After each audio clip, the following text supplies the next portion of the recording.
महायुद्ध में आज बात रूस पर होने वाले अमेरिकी हमलों की करेंगे, जिसे लेकर पूरी दुनिया में हड़कंप मचना शुरू भी हो गया। और इस वक्त 10 करोड़ से ज्यादा अमेरिका के नागरिकों ने साफ कह दिया है कि बाइडेन सरकार को रूस पर पूरी ताकत से हमला कर देना चाहिए। इधर इस रिपोर्ट के आने के बाद से ये अटकलें लगातार लगाई जा रही हैं कि क्या यूक्रेन की जमीन से रूस पर अमेरिका के 13 लाख सैनिक हमला भी कर सकते हैं।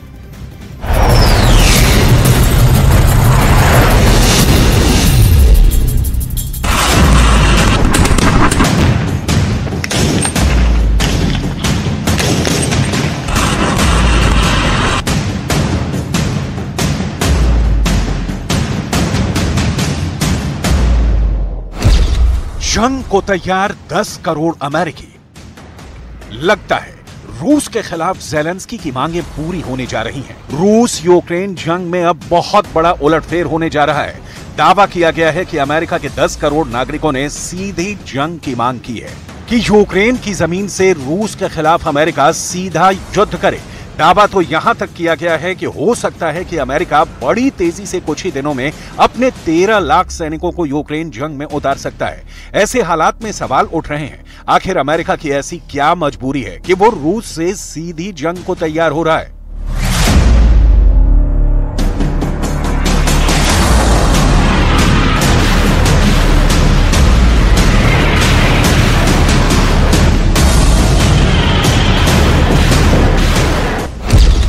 रूस को मारेंगे 13 लाख सैनिक।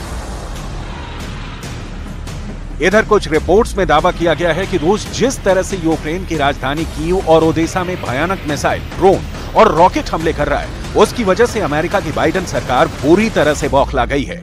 दावे किए जा रहे हैं कि अमेरिका यूक्रेनी सेना के काउंटर अटैक की तबाही देखकर अब इस नतीजे पर पहुंचने लगा है कि अगर यूक्रेन में रूस के खिलाफ सीधी जंग नहीं की तो फिर रूस यूक्रेन के साथ साथ नाटो देशों को भी कच्चा चबा जाएगा।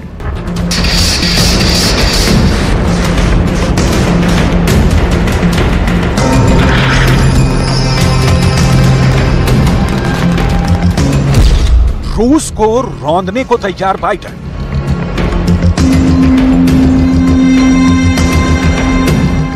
हम आपको आगे बताएंगे कि रूस के खिलाफ अमेरिका जंग किस तरह से करने जा रहा है और अमेरिका के इस कदम को क्यों कहा जा रहा है कि रूस के खिलाफ अमेरिकी फौज आत्मघाती मिशन करने जा रही है। लेकिन उससे पहले आप ये जान लीजिए कि पूर्वी और दक्षिणी यूक्रेन में रूस ने यूक्रेन को किस तरह से तबाह कर रखा है। लगभग 1700 किलोमीटर के वॉर फ्रंट पर रूसी सेना यूक्रेनी सेना को तबाह कर रही है। नाटो ने भी पिछले 10 दिनों से यूक्रेन पर जबरदस्त दबाव बनाया हुआ है कि रूस के खिलाफ पूरी गर्मी भर चलने वाले काउंटर अटैक बहुत तेज करो। ज़ेलेंस्की की लाख कोशिशों के बावजूद यूक्रेनी सेना अभी तक दक्षिणी और पूर्वी यूक्रेन में रूसी सेना की पहली रक्षा पंक्ति को ध्वस्त नहीं कर पाई है। लेकिन इधर रूस ने मॉस्को पर हुए ड्रोन हमलों के जवाब में रूस ने यूक्रेन पर पिछले 36 घंटे में 800 हमले कर डाले हैं, जिसकी वजह से ज़ेलेंस्की और बाइडेन के पसीने छूट गए।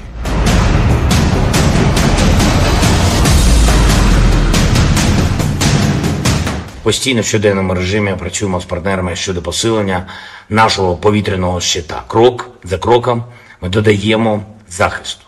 Була окрема детальна доповідь керівника ГУР Буданова.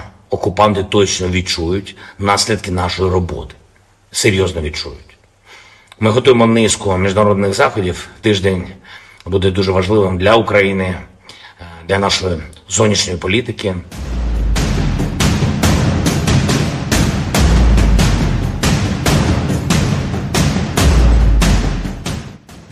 रूस पहले ही कह चुका है कि वो 12 गुना रफ्तार से हथियार बना रहा है। दावा यह भी किया गया है कि 4 जून 2023 जब से रूस के ऊपर यूक्रेनी सेना ने काउंटर अटैक किया है, तब से रूस ने यूक्रेन पर हमलों की रफ्तार को 12 गुना तक बढ़ा दिया है।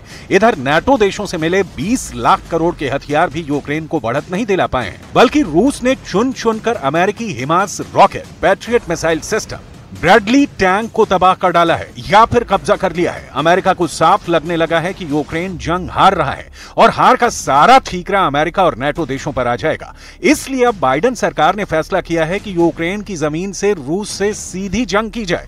अमेरिका में हुए एक सर्वे में चौंकाने वाले आंकड़े सामने आए हैं, जिसे देखकर आप भी चौंक जाएंगे। अमेरिका का हर तीसरा नागरिक रूस से सीधा जंग करने को तैयार है।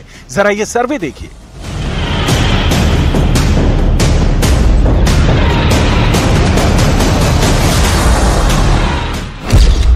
रूस पर अमेरिका के हमले को लेकर बहुत बड़ा सर्वे हुआ है। रेडफील्ड और वेल्टन स्ट्रेटजीज ने रूस पर हमला करने को लेकर सर्वे किया है। सर्वे में दावा किया गया है कि अमेरिका की 1/3 आबादी अमेरिकी सेना को यूक्रेन भेजना चाहती है ताकि रूस पर अमेरिकी सेना हमला कर सके। अमेरिका में 31% मतदाताओं ने साफ कहा है कि अमेरिका अपनी सेना यूक्रेन भेजकर रूस पर हमला करे। अमेरिका की जनसंख्या इस वक्त 33 करोड़ 36 लाख बताई जा रही है। उस हिसाब से अमेरिका में 11 करोड़ से ज्यादा लोग अब रूस पर हमला करने का समर्थन कर रहे हैं। हालांकि 34% अमेरिकियों ने यह भी कहा है कि यह अमेरिका के लिए बहुत घातक कदम होगा और हमें रूस के खिलाफ सीधा युद्ध नहीं करना चाहिए।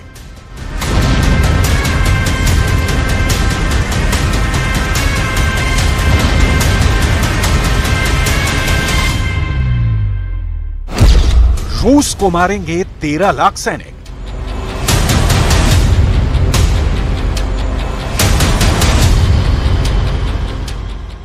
अमेरिका में हुए सर्वे के मुताबिक और बाइडेन सरकार की बौखलाहट को देखकर डिफेंस एक्सपर्ट्स इस नतीजे पर पहुंचे हैं कि अगर रूस को और ज्यादा दिन जंग में टिकने दिया गया तो दुनिया का वर्ल्ड ऑर्डर पूरी तरह से बदल जाएगा। रूस के साथ चीन, ईरान और उत्तर कोरिया अमेरिका के साथ साथ पूरे यूरोप के लिए नासूर बन जाएंगे। जिस तरह से पुतिन के इशारे पर लिथुआनिया और पोलैंड पर रूस बड़े हमले की तैयारी कर रहा है, उससे भी अमेरिका सख्ते में है।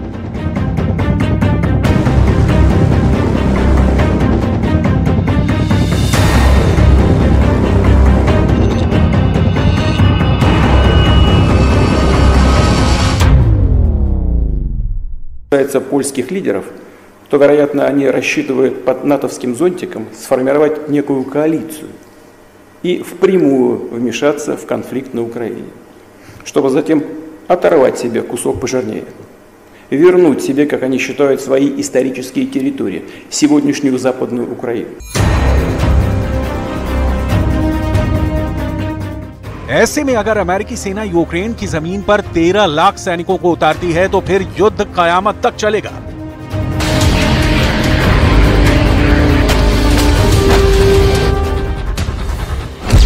रूस को रौंदने को तैयार बाइडेन।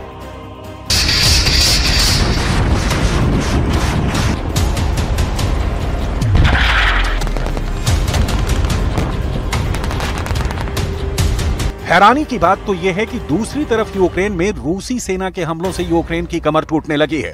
कीव और ओडेसा में 11 इलाकों में भीषण हमले रूस की तरफ से हो रहे हैं। दावा तो यह भी किया गया है कि रूस ने ट्रिपल हमलों की सीरीज यूक्रेन में शुरू कर रखी है। दक्षिणी पूर्वी यूक्रेन के खार्किव और ज़पोरिज़िया में रूस ने 1 लाख सैनिक, 1200 टैंक, 800 तोप और 421 रॉकेट से हमले और तेज कर दिए हैं। रूस के इस हमले को देखकर यूक्रेन और नाटो समझ रहे थे कि रूस का प्राइम टारगेट सिर्फ यूक्रेन है, लेकिन रूस ने पिछले 36 घंटे में युद्ध की पूरी बाजी पलटनी शुरू कर दी है। नाटो अभी तक यूक्रेन के काउंटर अटैक को जिताने के लिए फोकस किए हुए था, लेकिन अब नाटो पोलैंड और लिथुआनिया को रूस के हमले से बचाने के लिए मजबूर होता जा रहा है। रूस ने बेलारूस से लगती पोलैंड और लिथुआनिया की 400 किलोमीटर सीमा पर बहुत बड़े हमले को हरी झंडी दे दी है। Западные территории нынешней Польши – это подарок Сталина полякам. Наши друзья в Варшаве подзабыли об этом. Но что касается Белоруссии, то это часть союзного государства. И развязывание агрессии против Беларуси будет означать агрессию против Российской Федерации. पुतिन ने पिछले 3 हफ्तों से यूक्रेन के दक्षिणी और पूर्वी इलाकों पर सबसे ज्यादा खौफनाक हमले किए हैं। हैरानी की बात तो यह है कि रूस की सेना नाटो के हथियारों के पीछे हाथ धोकर पड़ गई है। नाटो के leopard 2 tank, challenger tank, HIMARS rocket और पैट्रियट मिसाइल सिस्टम को धमाकों के साथ उड़ाया जा रहा है।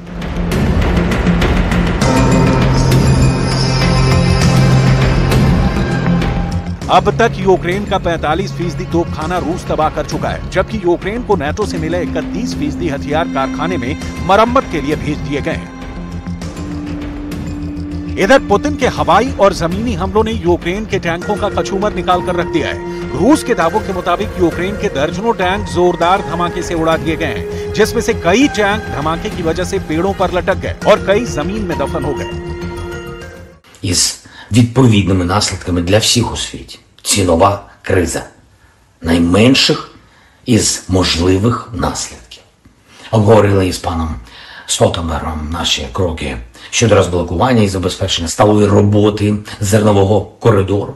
У нашій співпраці ми перейшли на новий вищий рівень, рівень Ради Україна-НАТО. І цей механізм може спрацювати. Я звернувся до Єнса із пропозицією невідкладно скликати таку раду для відповідних кризових консультацій. І днями зустріч відбудеться. Безпекову кризу в Чорному морі ми можемо подолати. अमेरिका के साथ दिक्कत यह है कि अगर वो यूक्रेन को जंग में अकेले छोड़ देगा तो पूरी दुनिया से अमेरिका का रुतबा खत्म हो जाएगा। 80 साल के बाइडेन को भी लगने लगा है कि कहीं रूस से पिटने के बाद उन पर यह धब्बा न लग जाए कि अमेरिकी इतिहास का सबसे डरपोक और कमजोर राष्ट्रपति बाइडेन है। वहीं दूसरी तरफ 70 साल के पुतिन के पास खोने के लिए कुछ नहीं बचा है। अगर यूक्रेन जीत भी लिया तो फिर पोलैंड की तरफ रूस पर नाटो हमले शुरू कर सकता है। इसीलिए अब पुतिन ने तय कर लिया है कि यूक्रेन जीतने से पहले पोलैंड पर हमला शुरू कर दें, ताकि नाटो का ध्यान यूक्रेन से ज्यादा पोलैंड को बचाने में लग जाएगा, क्योंकि पोलैंड नाटो का मेंबर है। Jak wszystkie inne państwa sojuszu. Taki jest fundament z naszego punktu widzenia Sojuszu Północnoatlantyckiego. Najważniejsza gwarancja bezpieczeństwa. To dlatego jesteśmy w Sojuszu Północnoatlantyckim, że on właśnie to gwarantuje. Gdybyśmy dzisiaj mieli dać tą gwarancję Ukrainie, polscy żołnierze musieliby jechać na front. Ja jako prezydent takiej decyzji podjąć bym nie chciał. ऐसे हालात में अगर 10 करोड़ से ज्यादा अमेरिकी रूस के खिलाफ यूक्रेन में अमेरिकी सेना भेजने को तैयार हैं, तो फिर आप अंदाजा लगा सकते हैं कि यूक्रेन की जमीन से कितना भीषण युद्ध हो सकता है। और अगर अमेरिका की सेना यूक्रेन की जमीन पर पहुंची तो याद रखिए, यूक्रेन की जमीन अमेरिकी लाशों से पड़ जाएगी। फिर रूस वो जंग करेगा जिसकी कल्पना दुनिया ने अभी तक नहीं की है।